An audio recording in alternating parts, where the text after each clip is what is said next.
بعض لوگ کہتے ہیں کہ حکیم صاحب ہمیں مردانہ کمزوری ہے، جب ان سے سوال کیا جاتا ہے تو کہتے ہیں کہ حکیم صاحب جب ہم ایک مرتبہ ہم بستری کرتے ہیں تو دوبارہ ہم بستری کرنے کا موڈ نہیں بنتا، ایک دن گزر جاتا ہے، 2 دن گزر جاتے ہیں، 3 دن گزر جاتے ہیں، ہفتہ گزر جاتے ہیں، لوگوں کے مزاج بھی مختلف ہوتے ہیں اور لوگوں کے عادات بھی مختلف ہوتے ہیں، تو کسی کا ایک ہفتے تک دوبارہ موڈ نہیں بنتا،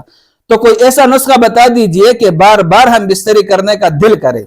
تو آج میں ان کے لیے ایک بہترین نسخہ لے کر آیا ہوں، لیکن نسخہ بتانے سے پہلے اور علاج بتانے سے پہلے اگر آپ نے ابھی تک میرے چینل کو سبسکرائب نہیں کیا تو چینل کو سبسکرائب کریں، بیل آئیکن کو پریس کریں تاکہ ہر آنے والی ویڈیو بر وقت آپ تک پہنچ سکے۔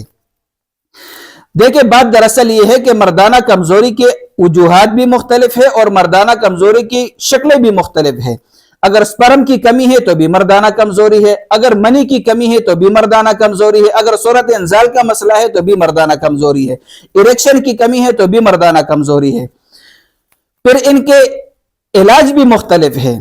ہر ایک کا نسخہ اور ہر ایک نسخے کا مزاج الگ الگ ہوتا ہے، تو علاج بھی ہر مرض کا مختلف اور طریقہ کار بھی مختلف ہوتا ہے۔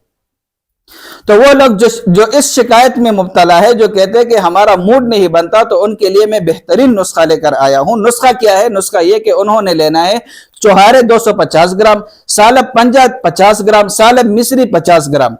الائچی سبز 25 گرام، لونگ 10 گرام، ان تمام اجزاء کا پاؤڈر بنانا ہے کوٹ پیس کر، پھر اس کو شیشے کے جار میں محفوظ کرنا ہے، پھر اس میں 4 دانے سالب گٹا کے پاؤڈر کر کے ملانے ہیں، پھر اس کے اوپر آدھا کلو شہد ڈال کر 10 دن تک محفوظ رکھنا ہے۔